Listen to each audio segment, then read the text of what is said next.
बढ़िया कहानी है, अंत तक देखिए और हैरान हो जाइए। सुबह का सूरज क्षितिज पर चमक रहा था, जो हलचल भरे कॉलेज परिसर में सुनहरी चमक बिखेर रहा था। 40 छात्रों का एक समूह अपने उत्साही इतिहास के प्रोफेसर के साथ भारत के राजस्थान में कुख्यात भानगढ़ किले के लिए जाने वाली बस में सवार हुआ। कैमरों की क्लिकिंग और हंसी की गूंज के साथ हवा उत्साह से भर गई। समूह में आर्यन और कबीर थे, जो दो सबसे अच्छे दोस्त थे, जो अपनी निडर जिज्ञासा और रहस्यों को सुलझाने के प्यार के लिए जाने जाते थे।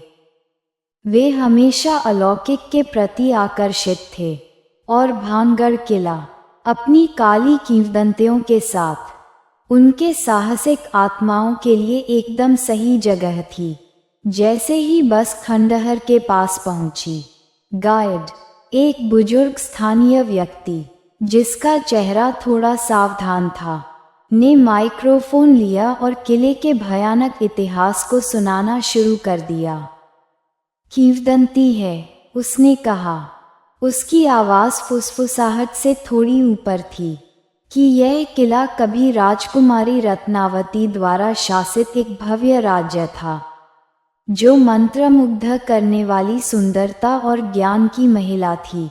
हालांकि सिंघिया नाम का एक जादूगर, जो अपने काले जादू के लिए जाना जाता था, उससे बहुत प्यार करने लगा, ये जानते हुए कि वह कभी भी उसका प्यार नहीं जीत सकता। उसने एक भयावह योजना बनाई। उसने इत्र की एक शीशी को मंत्रमुग्ध कर दिया। उम्मीद है कि एक बार जब वह इसे लगाएगी तो वह उसके जादू में आ जाएगी। लेकिन रत्नावती ने उसकी चाल को समझ लिया। उसने शीशी को एक पत्थर पर फेंक दिया, जो लुढ़क कर नीचे गिर गया और जादूगर को कुचलकर मार डाला। अपनी आखिरी सांस के साथ उसने राज्य को शाप दिया, इसे बर्बाद करने की निंदा की। उस दिन से कोई भी व्यक्ति जो अंधेरे के बाद किले में रहता है, कभी वापस नहीं लौटा। छात्रों के बीच घबराहट भरी फुसफुसाहट फैल गई। आर्यन और कबीर ने एक दूसरे को देखा। उनकी साजिश और गहरी हो गई थी। जैसे ही दौरा समाप्त हुआ, समूह को सूर्यास्त से पहले बस में चढ़ने का निर्देश दिया गया। लेकिन सच्चाई को उजागर करने के लिए उत्सुक दो दोस्तों ने पीछे रहने का फैसला किया। जैसे ही सूरज क्षितिज के नीचे डूब गया, किले में एक अप्राकृतिक सन्नाटा छा गया। हवा ठंडी हो गई। दीवारें अदृश्य उपस्थिति से सांस लेती हुई प्रतीत हुईं। केवल टॉर्च के साथ लड़कों ने परित्यक्त गलियारों की खोज की। उनके कदमों की आवाज़ डरावनी तरह से गूंज रही थी। कबीर ने घुटन भरी सांस ली। क्या तुम इस बारे में निश्चित हो? आर्यन ने अपनी घबराहट को छिपाने की कोशिश करते हुए मुस्कुराया। हम हमेशा रोमांच चाहते थे, है न? तभी एक हल्की फुसफुसाहट उनके पास से गुजरी, जिससे उनकी रीढ़ की हड्डी में ठंडक दौड़ गई। कौन मेरी नींद में खलल डालने की हिम्मत कर सकता है? उनके सामने एक धुंध छा गई, जो एक चमकदार आकृति में बदल गई। राजकुमारी रत्नावती की आत्मा प्रकट हुई, राजसी राजस्थानी पोशाक में सजी उनकी पारदर्शी आकृति। उनकी आंखें दुख भरी लेकिन चुभने वाली थीं। उनकी आवाज़ नर्म फिर भी आज्ञाकारी थी। तुम्हें यहाँ से चले जाना चाहिए, उसने चेतावनी दी। ये जगह शापित है। जादूगर की आत्मा अभी भी वहाँ है, जो भाग्य को चुनौती देने वाले सभी लोगों को फंसाती है। भयभीत लेकिन दृढ़ निश्चयी, आर्यन आगे बढ़ा। क्या अभिशाप को हटाने का कोई तरीका है? राजकुमारी ने हिचकिचाहट दिखाई, फिर सिर हिलाया। केवल एक ही तरीका है।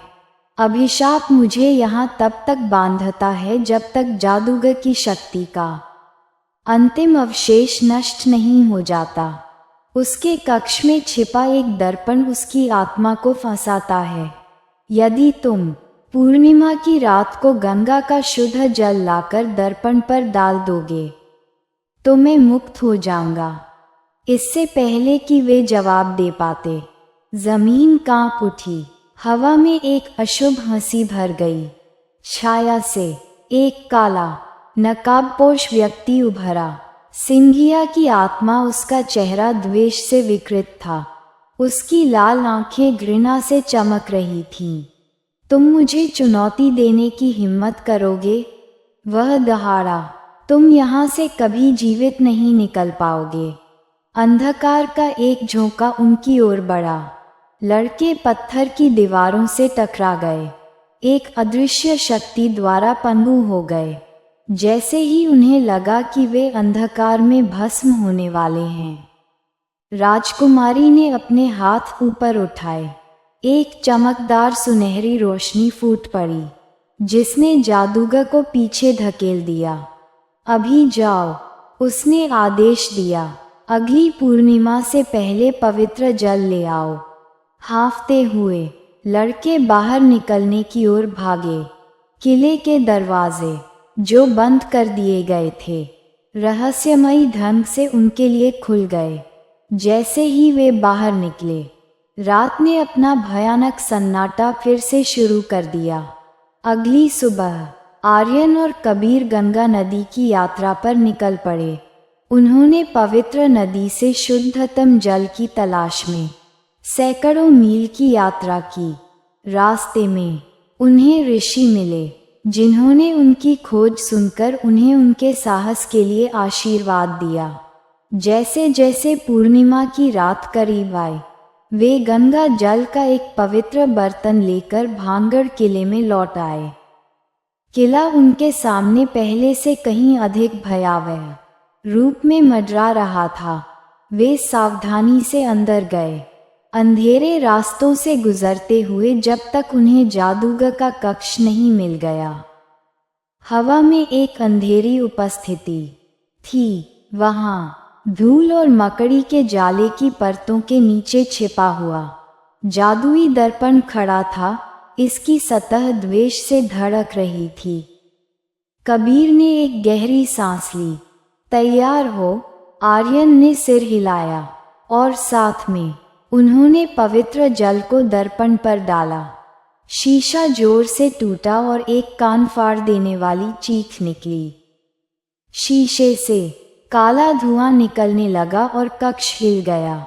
दर्द से कराहते हुए शीशे में ऐंठन होने लगी। सिंघिया की आत्मा तड़प उठी। उसका रूप शून्य में विलीन हो गया। कमरे में सुनहरी रोशनी भर गई। राजकुमारी रत्नावती की आत्मा एक बार फिर प्रकट हुई। उसका चेहरा शांत था। तुमने मुझे आज़ाद कर दिया है, उसने फुसफुसाते हुए कहा। उसकी आंखों में कृतज्ञता के आंसू थे। मेरी आत्मा अब आराम कर सकती है। एक अंतिम सुंदर चढ़ाई के साथ वह सितारों के झरने में विलीन हो गई और आकाश में गायब हो गई। कुछ हफ्तों के लिए आर्यन और कबीर के लिए जीवन सामान्य हो गया। उन्होंने अपने दोस्तों और परिवार के साथ अपनी अविश्वसनीय कहानी साझा की, लेकिन कई लोगों ने इसे एक काल्पनिक कहानी के रूप में खारिज कर दिया। हालांकि उनकी शांति अल्पकालिक थी। एक रात आर्यन ठंडे पसीने में जाग गया। उसने सिंघिया की आत्मा का सपना देखा था। उसकी लाल आंखें क्रोध से चमक रही थीं। जादूगर की आवाज़ उसके दिमाग में गूंजी। तुम्हें लगता है कि तुमने मुझे हरा दिया है? मैं शाश्वत हूँ। तुम्हें अपनी धृष्टता की कीमत चुकानी पड़ेगी। अगली सुबह कबीर ने आर्यन को बुलाया। उसकी आवाज़ कांप रही थी। मैंने कल रात एक बुरा सपना देखा। सिंघिया, उसने मुझे धमकी दी। लड़कों को एहसास हुआ कि जादूगर की आत्मा पूरी तरह से पराजित नहीं हुई थी। जवाब पाने के लिए बेताब, उन्होंने एक स्थानीय रहस्यवादी एक बुजुर्ग महिला की तलाश की, जो आत्माओं से संवाद करने की अपनी क्षमता के लिए जानी जाती थी। महिला ने उनकी कहानी ध्यान से सुनी, फिर अपनी आंखें बंद की और धीरे से मंत्रोच्चार किया। एक पल के बाद वह बोली, तुमने जो दर्पण नष्ट किया, वह उसकी आत्मा के एक हिस्से के लिए एक बर्तन मात्र था। सिंघिया की आत्मा खंडित हो चुकी है। उसे पूरी तरह से नष्ट करने के लिए तुम्हें दर्पण को 17 टुकड़ों में तोड़ना होगा और प्रत्येक टुकड़े को यमुना नदी में उस स्थान पर विसर्जित करना होगा जहां ये गंगा और ब्रह्मपुत्र से मिलती है। तभी उसकी आत्मा पूरी तरह से समाप्त हो जाएगी। कबीर ने भौहें सिकोड़ी, लेकिन हमने दर्पण को नष्ट कर दिया। हम इसे और कैसे तोड़ सकते हैं? महिला की आंखें चमक उठीं। दर्पण अभी भी आध्यात्मिक क्षेत्र में मौजूद है। तुम्हें रात में भानगढ़ किले में वापस लौटना होगा, क्योंकि अंधेरे में ही दर्पण का असली रूप देखा जा सकता है। भारी मन से आर्यन और कबीर भानगढ़ किले में वापस लौटे, इस बार रात में प्रवेश करने की विशेष अनुमति के साथ। किला भयावह रूप से शांत था। हवा तनाव से भरी हुई थी। वे एक बार फिर अंधेरे गलियारों में चले गए। उनकी टॉर्च की रोशनी प्राचीन दीवारों पर लंबी छाया डाल रही थी। जादूगर के कक्ष में दर्पण बरकरार था। इसकी सतह एक अलौकिक चमक के साथ झिलमिला रही थी। आर्यन एक हथौड़ा पकड़े हुए आगे बढ़ा। जैसे ही उसने दर्पण पर प्रहार करने के लिए इसे उठाया, उसका शरीर अचानक अकड़ गया। वह हिल नहीं सकता था। उसके अंग ऐसे जमे हुए थे जैसे किसी अदृश्य शक्ति ने उसे जकड़ रखा हो। कबीर को एहसास हुआ कि क्या हो रहा था। उसने जल्दी से एक प्रार्थना जपना शुरू कर दिया, जो उसने अपनी यात्रा के दौरान ऋषियों से सीखी थी। उसकी आवाज़ तेज होती गई, जिससे कक्ष में शांति का भाव भर गया। धीरे धीरे आर्यन ने अपने शरीर पर नियंत्रण पा लिया। साथ में उन्होंने दर्पण पर प्रहार किया, जिससे ये ठीक 17 टुकड़ों में टूट गया। प्रत्येक टुकड़े से एक बेहोश, पीड़ा भरी चीख निकली, क्योंकि यह पूरे से अलग हो गया था।